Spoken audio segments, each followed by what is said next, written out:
Hi everybody, welcome to this video on how to get the Hollywood sound. Today, what I'm going to be using is, I'm going to be using Cubase, and I'm going to be using the chord pads, and I'm going to be using my keyboard to actually trigger the chords.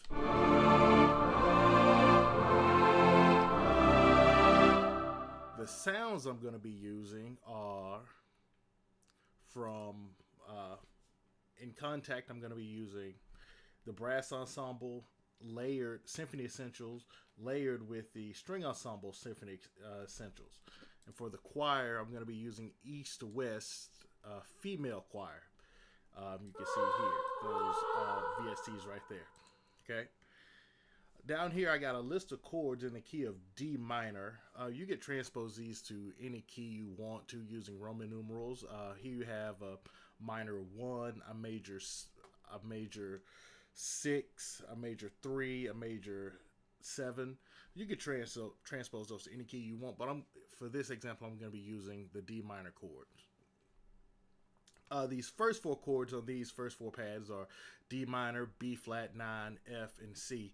These are used in almost every Hollywood picture you could imagine. Just cycle those chords over and over and over and just come up with just improvise a melody over them. Here's what they sound like.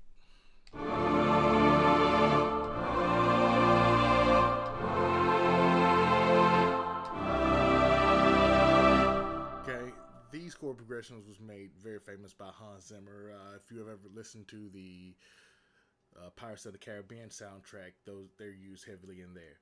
I also like to add a little color with my chords. From my years of doing drum corps and marching bands, I like to add a little 9 to the C and the B flat chords, because those 9s actually share notes with the surrounding chords, so it makes it easier to transfer from one chord to the other. So we could mix them up, just these 4 simple chords.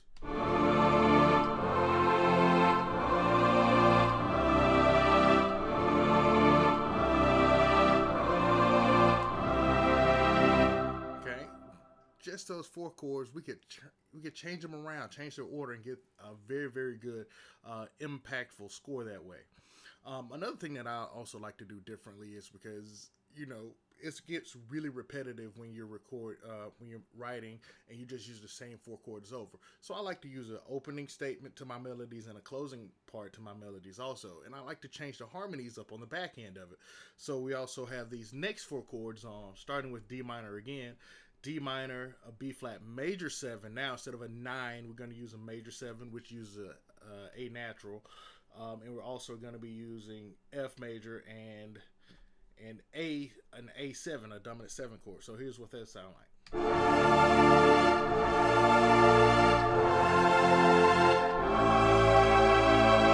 Okay, we can change those up. Now we end on that 5 chord with this 8. We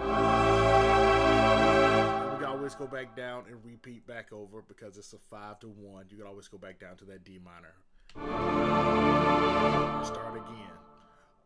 These 8 chords sound like this.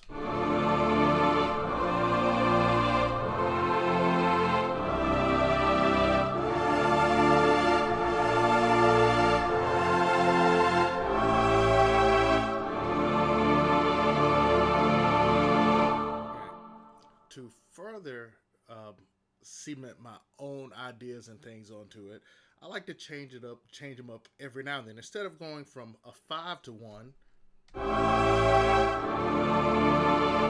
like to go to a 4 to 1.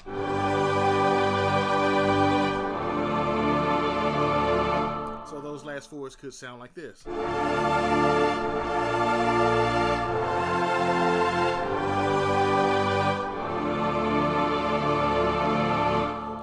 If you're a traditionalist in using writing melodies, you want to go for a sus4, suspended 4 sometimes.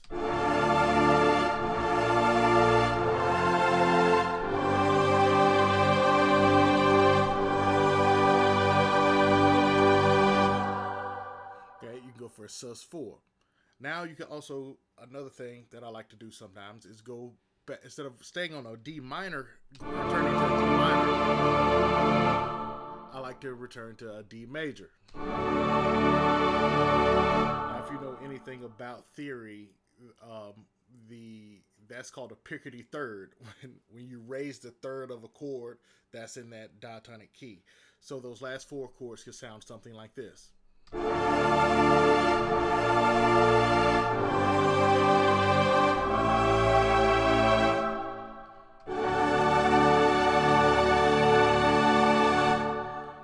So those are some little tips and tricks that I like to use to get that Hollywood sound. So let's hear what some of this sound like over a backing track or percussive track.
Those are some of those tips and tricks how to get that Hollywood sound. I want to thank everybody for watching. If you like what you saw, please hit that like button and subscribe. Until next time, holla.